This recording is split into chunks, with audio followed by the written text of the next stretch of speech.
So the first question we have is, what's the difference between dysfunction and toxicity?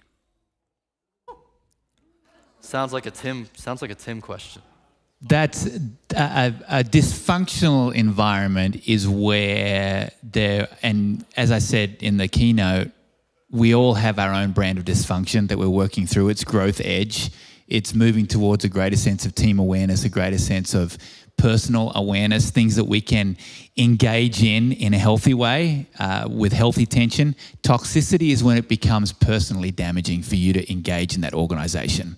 So if it's something that's causing you sleepless nights, if it's a situation that's causing you to need, I think every leader should be in therapy, by the way, every single leader. Yep. So I'm a big fan of therapy. But if it is causing some issues of mental health, then it's toxic.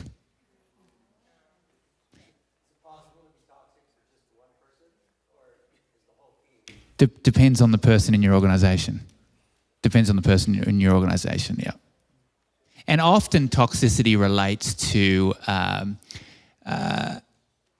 leadership structure and accountability. We could do a whole session on this.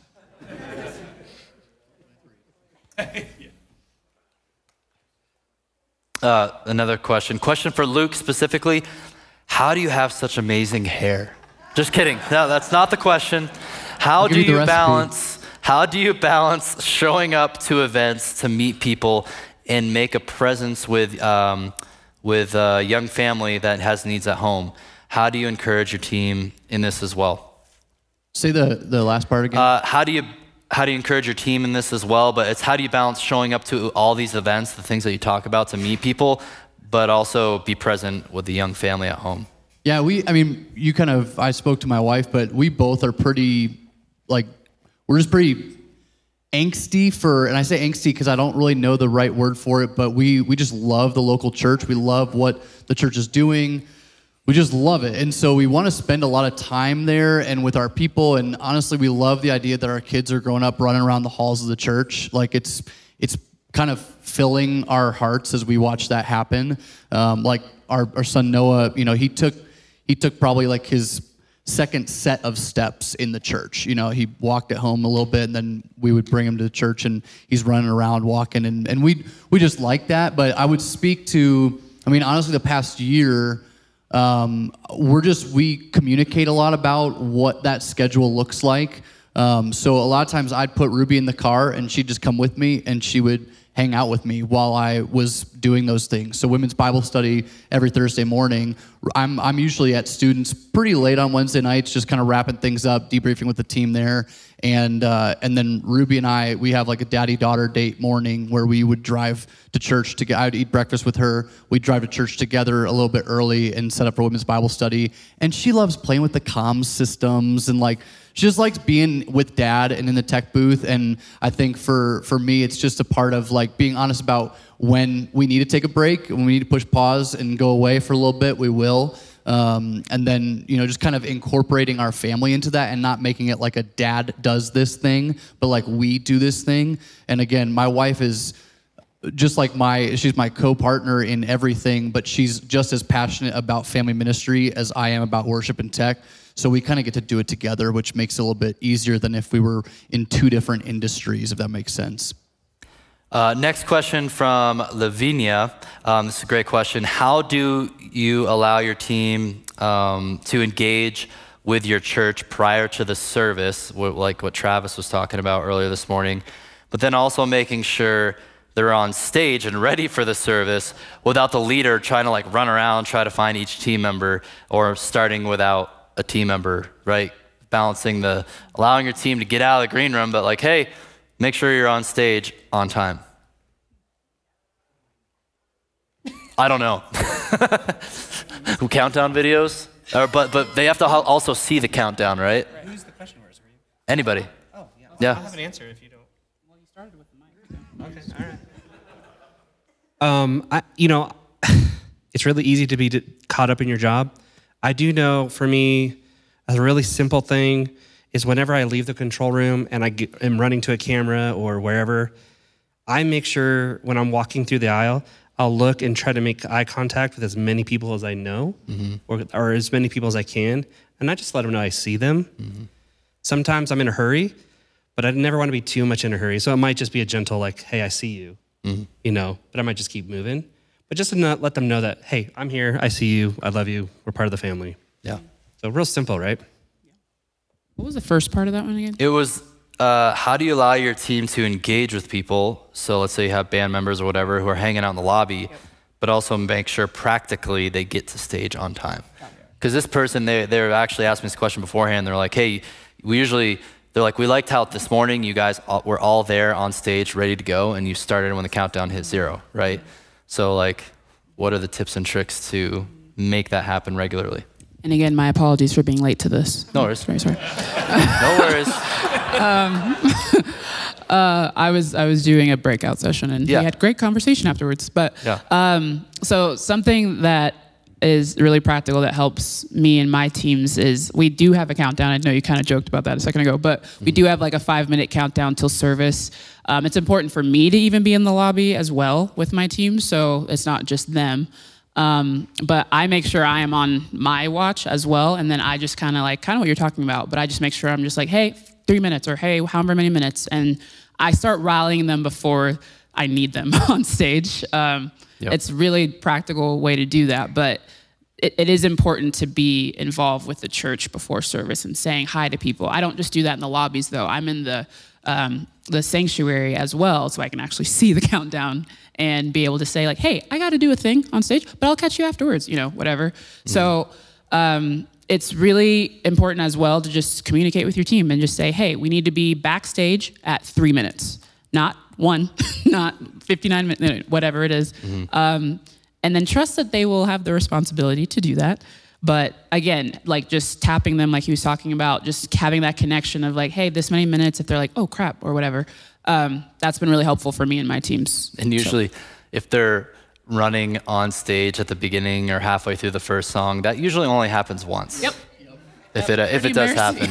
Yeah, we've seen that happen before. Yeah. Personally, I usually like to keep one ear in if I'm leading worship, it's like less than 10 minutes away from the service time. I'll probably put one of my in-ears in, and just so if our front of house talkback person has something to say, I'm ready. So simple things like that, if you can deal with that kind of weirdness talking to people with an ear in. You put both in eventually, right? Both in eventually, yeah, of course. I don't lead with, but one in so I can talk to someone. I can also like hear something if I need to. Any questions in the room? Yeah, raise your hand. Down the front here, it's the first hand I saw. Thanks, Sam, for being our mic runner. My co-pastor. For each of you, just really quick, what's one of your favorite ways that you like to celebrate your team?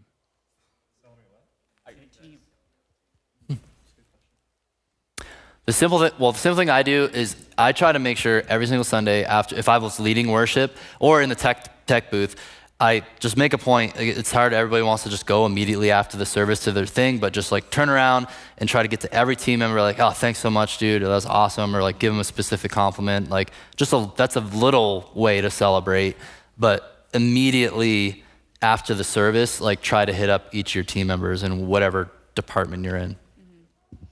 I think sincerity is so important with this, and I started smiling when you asked that because I genuinely love celebrating my team. So like in practice, almost every single practice, one of my volunteers will have like a shining moment, whether it's the drummer doing a sick fill or whatever, and I will hype them in the mic. I will interrupt my own singing and be like, okay, I see you, or whatever. Like, and it gets everyone else like, oh yeah, that was cool, you know, and encouraging each other. Or a slides person who has been on the slides and everything, and just saying like, hey, I really appreciate that you're on time. Like, helps me. I don't like staring at the screen like I was just telling my breakout, but it helps like the new person, and I even like explain a little bit of why I'm celebrating that. I'm not just like, great job, all right, moving on. Like, I really enjoy celebrating with sincerity and like the reason kind of behind it, so that they understand the importance of what they are doing. It empowers them, and they're kind of like sit up straighter and do slides even better, you know?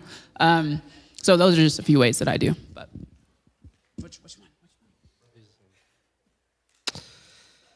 Lots of snacks.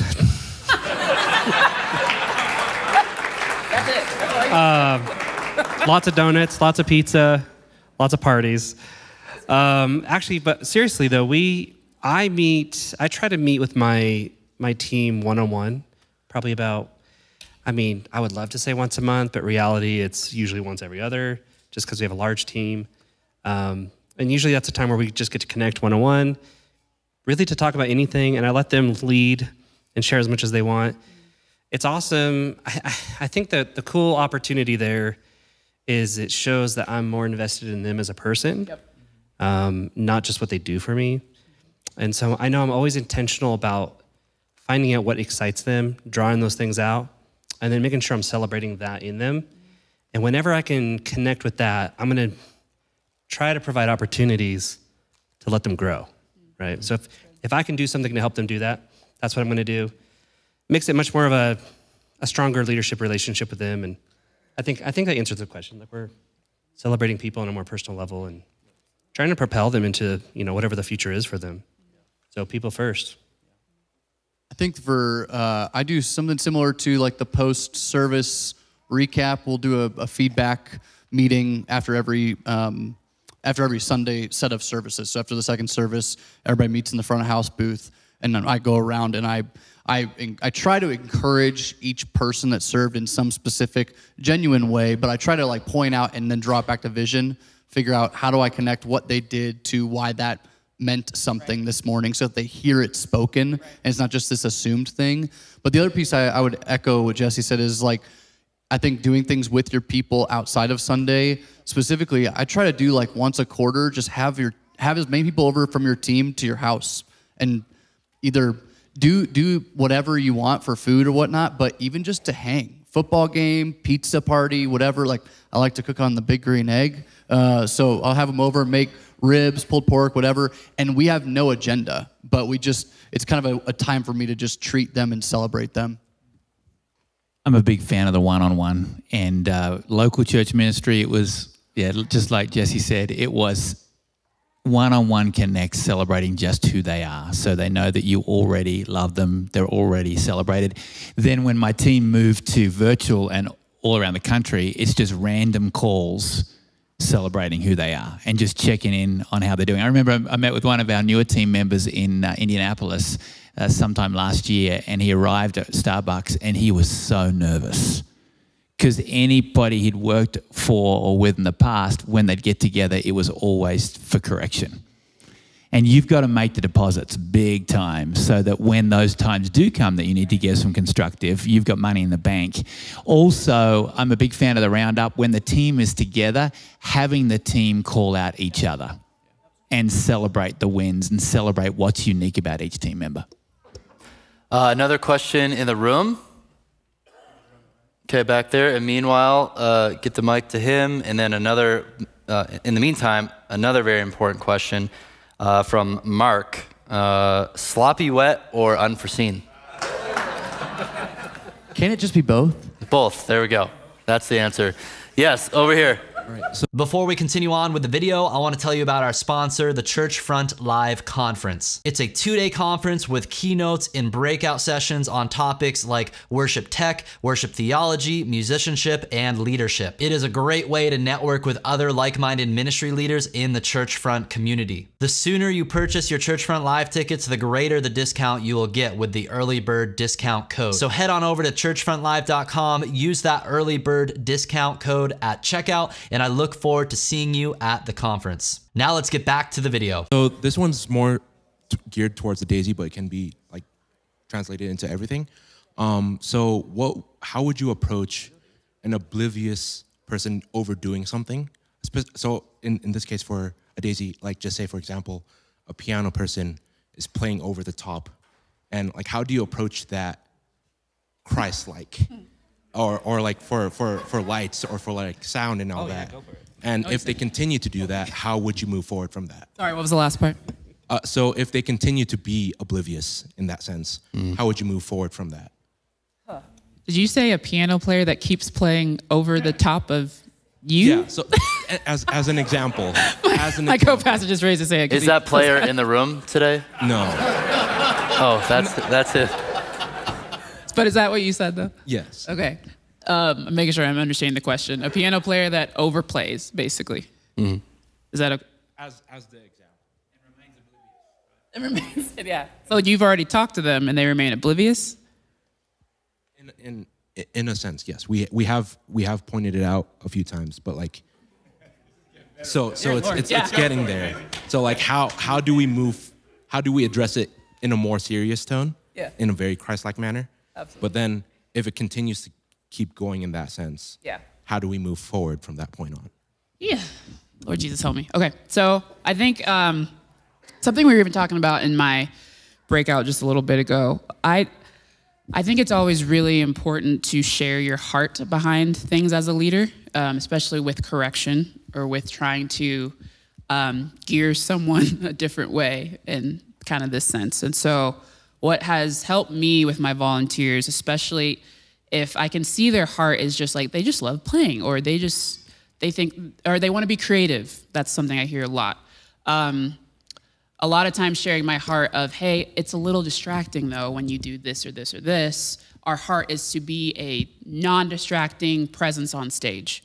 So will you help me by blah, blah, blah, or whatever, however you want to say it. But I think really sharing your heart behind it is really important, and which helps you kind of humble yourself and be like, okay, why do I want them to do this? Is this my preference, or is this a bigger thing, or is this about the Lord? You know, I don't know have you tried that yet? And I'm just telling you what you've already done, and it didn't work. You can tell me, it's okay. You shared your heart behind it, and they were still like, bump that. Wow. Maybe it's a different conversation then of why are they on stage? I'm just gonna be real with you. Someone else wanna jump on that one? You're right. Great. We're here to serve. We're here to serve. I mean, This is not my lane, but if their eyes aren't open, if they're not paying attention to the pastor in the front row, they're really not serving. They're not serving them. So that's a correction that's merited, you know? Yeah. If you can't do that, then you can't be on stage. Yeah. The other thing to remember in that situation is the tools that are available right now. So if you're doing songs that have tutorials and you can show them how those keyboard parts are played and how you want it done, then that's another way. That's nicer. You may have already done that. Yeah. Yeah. It's another conversation. Does that help? Okay. Yep. This is from Jonathan on Instagram, and I think it's probably a good one for Jesse. What is the cheapest way to make a stationary C200 rig into a mobile rig for handheld shots? Cheapest way? I mean, the camera out of the box is pretty mobile friendly. Yeah, I think it's so. Awesome. Yeah, it's really awesome. So what? Just get a wireless Hollyland Mars or whatever it's called, wireless HDMI. I mean, if you don't mind that latency, I mean, sure. That's absolutely. actually, it is too much latency.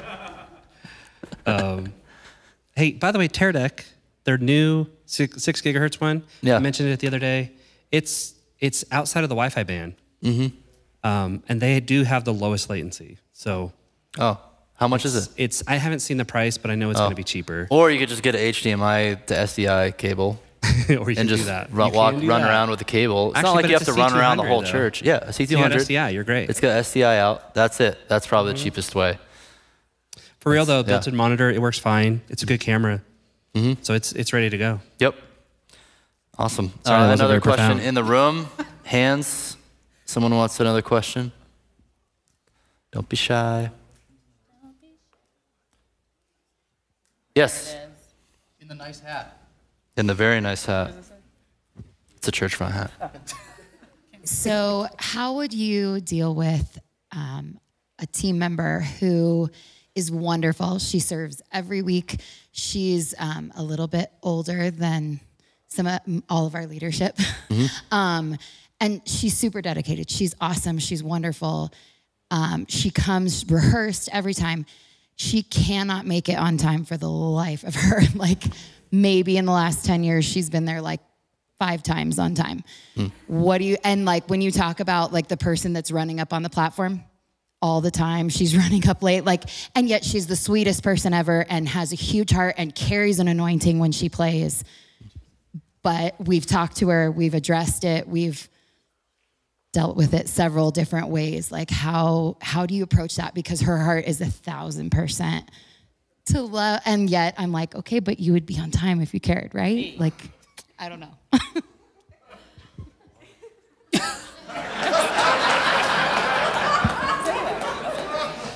Again, this isn't my lane, but that's a good thing you just said. okay. Well, we would call this a great example of culture of honor. You know what I mean? I'm really glad when you show up late. It says that you devalue everyone else's time, that their commitment to being on time and prepared isn't as valuable as their time. Good. All right. Next question. Only thing I'll add. I totally agree with that.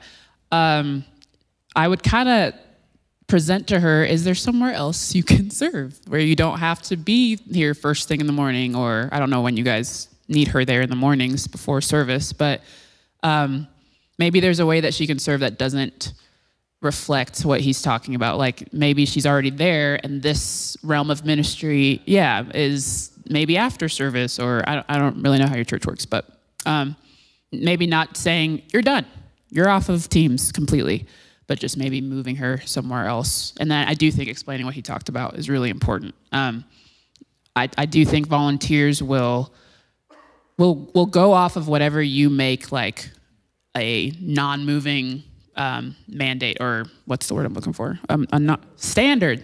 Thanks, bro.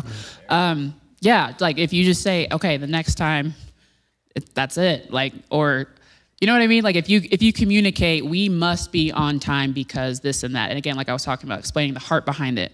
And if she still keeps coming late, it is just like a culture of honor. Like, okay, where else can we serve? Or maybe this isn't the thing for you, even though your heart is great. And you said she's anointed when like maybe there's anointing elsewhere that she can spread it. You know what I'm saying? Yeah. A lot of these questions are about these like tough situations where sounds like you got to have kind of a hard conversation with people, and like that can't happen if you don't have any decent relationship with them to have that or earn that kind of relational equity. So, and also remember, I remind myself of this sometimes too, is maybe in your worship ministry, worship and tech ministry, this is the only time for that person, especially maybe a younger person. I know you said they weren't younger in this situation, but maybe at any age, it's the only time for them to learn some sense of professionalism of like, this is how you operate on a team and in an organization to like make things happen. And they just kind of need to go through maybe a little mini boot camp or something like that. To be something no one's ever told them like it is. I mean, I grew up with a dad who, on time is late, and on time is late, and then like 5 minutes early. I don't know what the saying is, right? We get there early. Some people don't have that, right? So maybe you got to kind of be that person in a loving way, have that relational equity. Did you say she was older or younger? Older. Yeah. Can I add something, Jake? Yeah. Real quick. I love that leading with relationship, but also elevating the conversation. And there's often a thing behind the thing. And so as you lead with relationship and as you continue to have those conversations, maybe you've already said this or had this conversation with her, is there a reason that we have question, not statement, is there a reason that we have had this conversation multiple times and you haven't been able to be on time? Is there something else going on that we can help with or support with?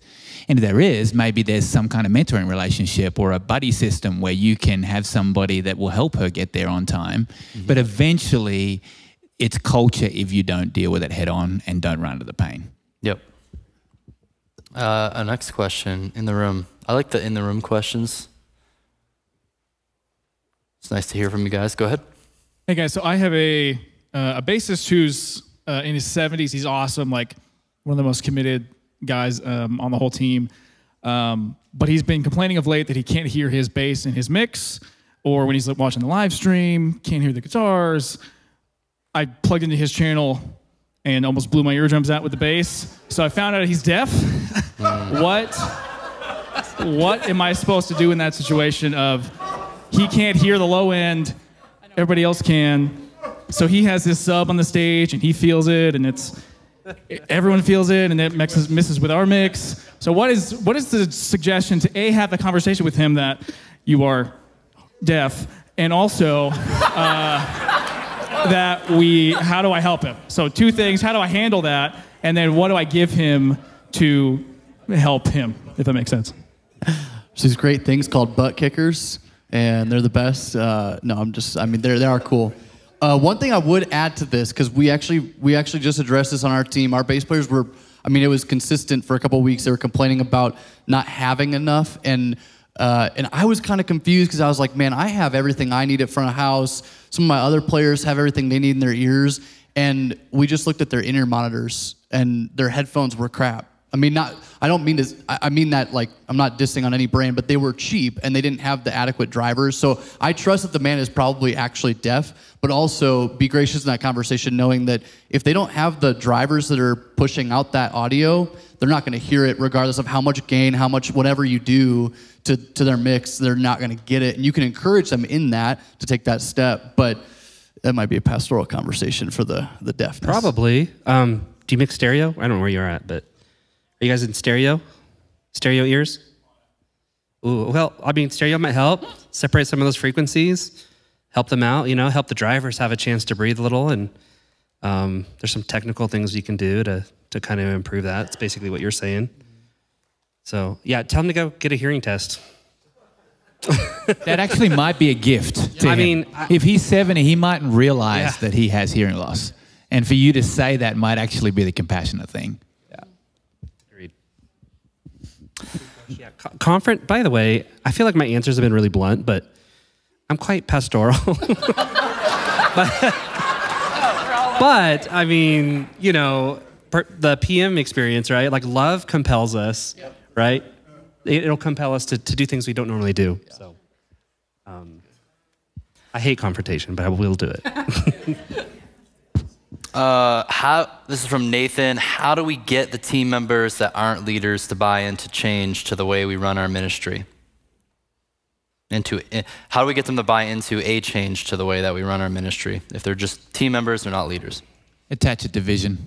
Everybody moves towards vision. And if you can tell a story in a compelling way and invite them along on the journey and a get-to culture, let me tell you something that you get to be a part of. Attach it to vision. Lots of you guys asked me about that, and you heard my passionate answers about vision. I love it. So one of my default answers, and I love your answer, but the guy who can get others to dream will lead every conversation, whatever meeting it is. So you pull out that gold, you start partnering with vision. Suddenly you're the hero, you're their hero, you're their advocate. You build a relationship and trust, and they're going to trust you with more, right?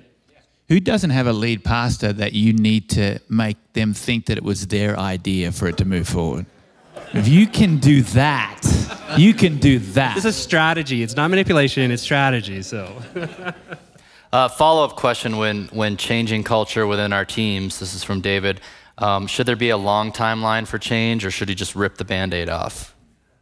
Give them a timeline. Give them an appropriate timeline. If it's implementing clicks and tracks and you've been dealing with stage noise and you're frustrated and everybody's frustrated, do an appropriate timeline for how long that will take you to implement and give them an on-ramp to let them know, hey, January of 2023, we're going to do it with the stage wedges and we're getting in-ear monitors and we're moving forward. And but that gives them time and that gives you time to have conversations one-on-one, train them, equip them, answer questions that they might have. But if it's, obviously, it's going to take longer, give them an appropriate long timeline to deal with it. What would you tell your younger self when first starting worship ministry to watch out for, and how would you encourage them? I'd tell myself, you're dumb, you don't know anything. Be humble, seek out mentors, and learn more, and do that for 10 years, and then maybe you know something. That's what I would say. All right, next. What would you guys say? I would say if I were to talk to myself at 14 when somebody said you should go be a worship leader, I would tell that Luke, spend as much time with Jesus every day as you possibly can. If you're not doing that, then all the cool stuff you're doing is going to not fill your cup each day. You're not going to be walking in with the Spirit. You're not going to be in tune with what the Lord has for you. So I think learning that over decades has at least said, just start your day, spend time with the Lord, make that top priority number one, and other things will fall. Seek first the kingdom, right? Definitely Jesus first, what he said. But also I would say to myself, my 22-year-old self, be patient. Be patient. I had 2 local church ministries. One was just over 9 years. The other one was 17 years. And the culture change that happens after 5 years is unbelievable. And it's worth all the pain of working through the tough stuff. And then I would tell myself to learn the art of calculated compromise, because that's what makes the deposits for you to make the change you need to make. I was just going to say, in my late teens, early 20s, I was trying to prove something to everybody. And I think when I got into somewhere in my 30s, I started just wanting to prove to myself that I could do it, right? And now I'm at the stage where I just don't want to do it if I'm not doing it with people, you know? And there's just no purpose without people. So. Yep. I would tell myself that you are not too much in worship, because that was spoken over me at a very young age. Because my worship didn't look like everyone else's around me. It was, to use the words that were spoken over me, too much. It was a lot. And now I'm at a place where they're like, that's amazing. So it's very interesting. I would also tell myself to be careful who you let speak into you, but also seek wise counsel, which is a very fun line to balance. So those are my main 2 things that I would tell myself from my story. Practical tech question. What is a cheaper option for in-ear monitors for those who can't afford the super high quality bougie all clairs? They didn't put bougie. I added that.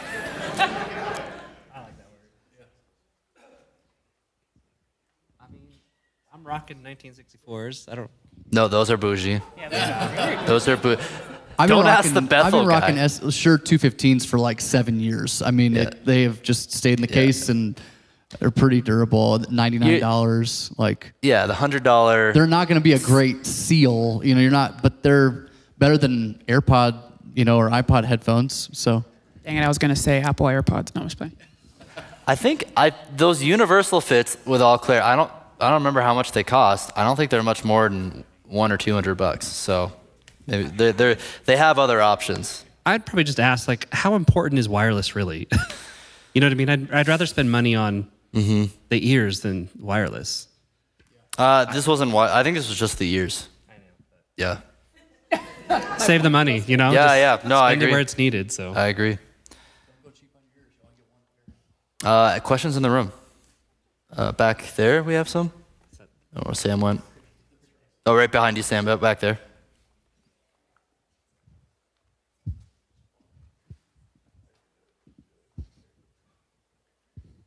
Hello.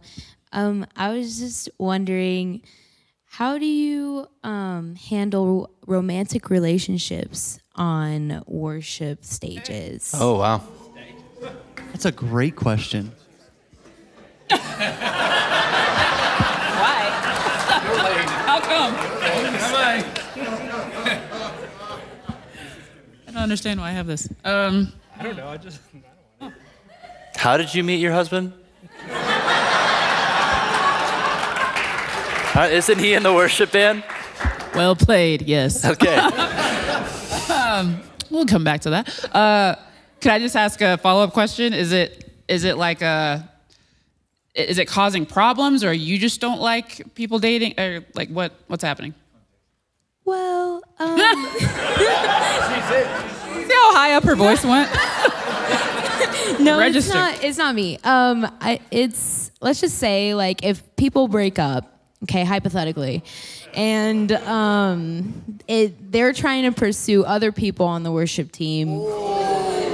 Yeah. Yeah. So, I mean, this has nothing to do with me. I'm the leader. So let me just say that to clarify. That doesn't exclude you. Just as a exclude me from this. But what do you do, like, to just not to, like, break anything or, like, to make anyone feel uncomfy. But, I mean, having a relationship on the team it sometimes happens. And, like, if there's breakups and other people are now going after other people on the worship team that are friends, like, what do you do? Like, what do you do as a leader? I can't wait to put this on TikTok. It's going to perform well. Hey, you gotta lead them. Like, you gotta set expectations for your team, period. So dating and not dating, but specifically, if you're aware of the people who are dating, have a conversation with them up front. Like, talk to them. Don't let things go assumed. I just think we get into weird, yucky situations when we assume that other people are on the same page as us about what we think about that. And you wanna, this guy said something good, say it. I know, you're saying it off mic. It's good. I was just saying, healthy people in relationships leave the other person healthier. Mm. And if they're not healthy, I would evaluate if they should be on stage. Mm. And we're not looking for people's perfection, but we are looking for their heart. We're looking for people to live with conviction. And it's like, if you're living with conviction and you're surrendered to Jesus, right? This is not a topic about purity, but it's purity in all areas, really. Mm-hmm. So, yeah, that's my answer. I was just going to add, it sounded like one person is dating many people or trying to, kind of. That voice again. Yeah, maybe. I would just add to that, like, even having a leadership conversation with that person, like, you are in leadership on the worship team. It's like, think about your actions and the way that they come across or how they make other people feel. Like, having a genuine conversation as if it was a friend even. But because you are a leader, I do think you have the authority to talk to them about it, whether you're close with them or not. But again, that goes back to what we were talking about with having a relationship with your team and being able to speak into this kind of stuff.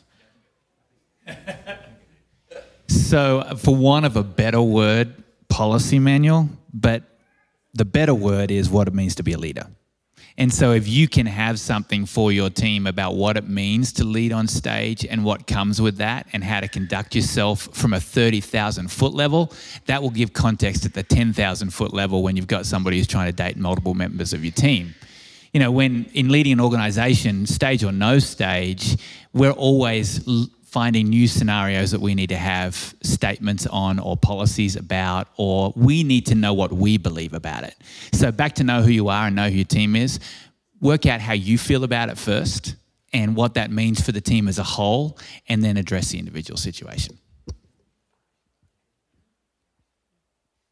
Any other questions in the room? We got a few minutes left. Yeah, right here. Yeah. Nobody over here wants to ask any questions? Okay. Sam, there we go. Perfect. Cool. What's the best way to deal with your pastor when it feels like every week is a new objective? It feels like you accomplished the request from the week prior, and then now it's a new thing this week, and you feel like you missed the target, but it's constantly moving. Mm. That makes me tired. That is really common. That is really common. If you're not in that situation, God bless you. But it's, again, it goes back to relationship and you understanding what's behind that, getting as much time to chase after a relationship with your senior pastor as you can to get a sense of his vision. You know, I spent the first 2 years learning the lead pastor that I worked with and earning his trust. And then I could usually predict after 5 years, that's probably not helpful for you, what he was looking for. To really understand the philosophy behind what he's chasing is going to help you. and for you to take the sting out of the disappointment by staying in continual conversation. And for him or her realizing how that affects you, I think is really important too. Time.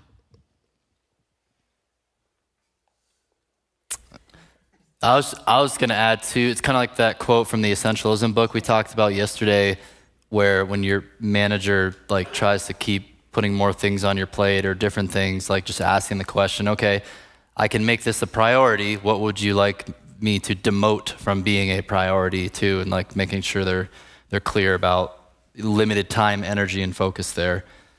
There was other hands in the room, so let's find someone else. Yep. I have the opportunity to direct middle school chapel worship at a Christian school.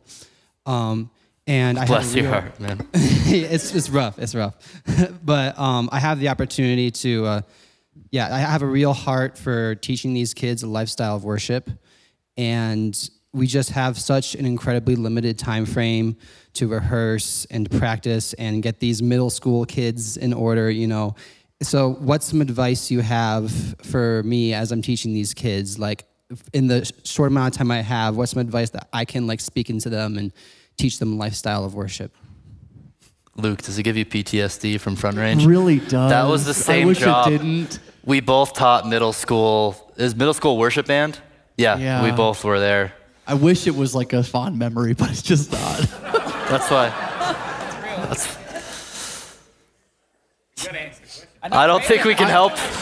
Here's what I would say, and I know Brandon, and I just know your heart for worship. Just be the best version of yourself that you can be in front of them. You are an incredible example of what it means to be not only just a godly man, but a high capacity leader who loves the Lord and is willing to give himself to the cause. And they will see that. I mean, they're middle school students, but they will see that. And I remember a lot of my, most impactful teachers from middle school and high school. So I just know that you're having a significant impact on them. And I think that God has equipped you for the role that you're in. Along the lines of what we're talking about this morning, often the win isn't what you think it is.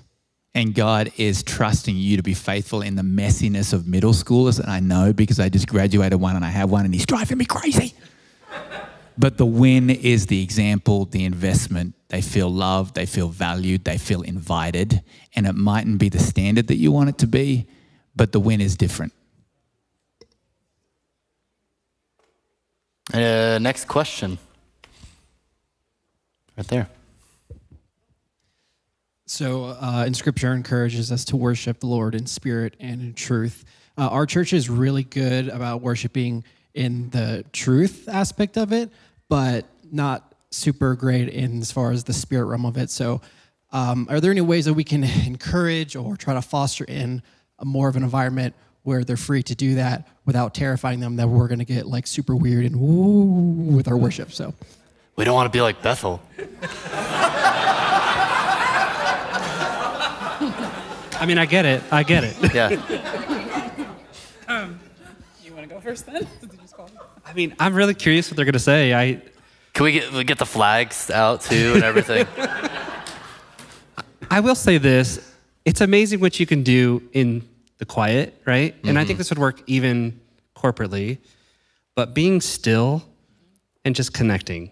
Like just taking a moment to pause and allow yourself to feel the presence, to make that connection, is practicing the presence. That's powerful. I mean, you do that 10 times throughout your day, and you'll probably see a marked change in just your spiritual walk. And that's not weird at all. Something that we have done before is just leaving space for people to follow the Spirit. Like in a worship night or the Wednesday worships that we do every third Wednesday of the month, when we give kind of like a prayer practice, we say, like I even tell my worship team this on Sundays, if the Lord is leading you to go pray for someone, put your mic down, put your instrument down and go pray for them. Like follow the Spirit, like giving opportunities for people to practically follow the Spirit. It needs space though. Like there needs to be space in the service for us to do that. And we do say the same thing. We're like, we're not going to get weird. Hopefully people don't get weird. And we kind of give like even some parameters in a way, not for the Spirit, but for people like, don't be weird. Just say it so that people hopefully follow that. But then I so value space in the service for the Spirit to do what he wants to do through people, and then trusting your people to follow that. Give them practical examples of what that means. Teach them the fruit of the Spirit and teach them how to actually walk in step with the Spirit, Yeah, those are some of my suggestions. Coughlin also has a good book. I think it's called True Worshipers on that passage on Spirit and Truth, Bob Coughlin. It's a short little primer, but I think it's helpful for both sides of that conversation, Spirit and truth, and what that looks like and how you can sometimes live that out. If you're looking for like language around that, it could be helpful. Along those lines of not being weird, you want to take people on a journey but not give them whiplash. So you got to do it in stages. Absolutely have to do it in stages. And then you need to take the temperature of the room as you lead. You need to read the room, what's going on in the room, and respond to the room. But also, it's a situation of what do they actually connect with. And I'm guessing when you talk about truth, you've got older people in your congregation. You don't. But do you have anchor songs that you mightn't want to choose, but they will respond really well to, and they will give you more license to take them deeper? That's all I'd say. I'll just say one quick thing. Just in case it does get weird. You know what I mean? Like, it's the Holy Spirit, right? I would say just lay the groundwork and just make it safe. And if it does get weird, just let people know you're going to pastor that. Just make them feel safe, I don't think you want to alienate people. If the point is to connect, we're taking risk, we're learning. And so if it's outside of what you're used to, just let them know that it's okay to take risk and we have a plan for that. Yeah, love it. Well, that's our time for this session. So let's give a hand to our panelists. Thank you, guys.